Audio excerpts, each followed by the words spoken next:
മഴക്കെടുതിയിൽ കിടപ്പാടം നഷ്ടപ്പെട്ട് പറവൂരിലെ വീട്ടമ്മ. രോഗം മൂലം ചികിത്സയിൽ കഴിയുന്ന പരുവാത്തുരുത്ത് സ്വദേശിനി ചന്ദ്രികയുടെ വീടാണ് ശക്തമായ മഴയിൽ തകർന്നു വീണത്.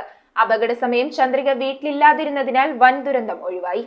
ചിറ്റാറ്റുകര ഗ്രാമപഞ്ചായത്ത് 4-ാം വാർഡിൽ പരുവത്തുരുത്ത് കൊറവൻപറമ്പിൽ വിധവയും രോഗിയുമായ ചന്ദ്രികയുടെ വീടാണ് ശക്തമായ മഴയിൽ തകർന്നു വീണത്. ഈ സമയം ഈ പ്രദേശത്ത് ആരും ഇല്ലാതിരുന്നതിനാൽ വൻ അപകടം ഒഴിവായി. ചന്ദ്രിക ചികിത്സയുടെ ഭാഗമായി സഹോദരിയുടെ വീട്ടിലാണ് കുറച്ചു ദിവസങ്ങളായി താമസം. നിർധന കുടുംബാംഗമായ ചന്ദ്രിക നട്ടലിന്റെ ചികിത്സയ്ക്ക് ശേഷം വീട്ടിലേക്ക് വരാനുള്ള ഒരുക്കത്തിലായിരുന്നു. ബന്ധുക്കളുടെയും നാട്ടുകാരുടെയും കാരുണ്യത്തിലാണ് ചന്ദ്രികയുടെ ചികിത്സ നടന്നു പോരുന്നത്. ആദ്യം ഇത് കൊടുത്തത് ആയില്ല. ഇപ്പൊ വീണ്ടും ലിസ്റ്റിലുണ്ട്, എങ്കിലും കുറച്ച് പുറകിലാണെന്നാണ് പറഞ്ഞത്. അപ്പൊ പഞ്ചായത്തിൽ ഇപ്പൊ അത് വേണ്ട നടപടി ചെയ്യാന്ന് പറഞ്ഞിട്ടുണ്ട്. ഇപ്പൊ ഞാൻ വിളിച്ചു പറഞ്ഞു, വീണപ്പോ തന്നെ വിളിച്ച മെമ്പറിനോട് കാര്യം പറഞ്ഞപ്പോ മെമ്പർ എന്താന്ന് വെച്ചാൽ വേഗം ചെയ്യാന്ന് പറഞ്ഞിട്ടുണ്ട്. പക്ഷെ അതിന്റെ കാര്യമില്ല. പഞ്ചായത്തിൽ നിന്ന് മാത്രം ചിലപ്പോൾ ഇത്രയും ചെയ്യണതിനൊരു പരിധി ഉണ്ടാവും.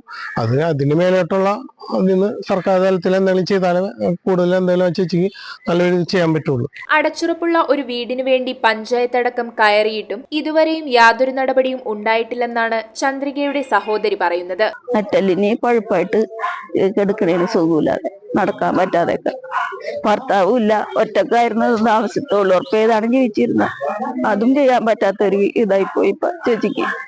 എത്രയും പെട്ടെന്ന് ചേച്ചിക്ക് ഒരു വീട് ഉണ്ടാക്കി കൊടുക്കണം. സുഖമില്ലാതെ വീട്ടിൽ കൂടെ വരുമ്പോൾ കയറിക്കെടുക്കാൻ ഒരിടം ഉണ്ടാക്കി കൊടുക്കണം. News bureau, Paravur. റിങ്ങുകൾ 1 ഗ്രാമിൽ തുടങ്ങുന്ന മാലകൾ, നെക്ലസുകൾ 9,000 രൂപ മുതൽ ഡയമണ്ട് നെക്ലസുകൾ 1 ലക്ഷം മുതൽ ആരംഭിക്കുന്ന വെഡിംഗ് സെറ്റുകൾ. കൂടാതെ നിങ്ങളുടെ പഴയ സ്വർണത്തിന് ഏറ്റവും ഉയർന്ന മൂല്യവും. Maharaja gold and diamonds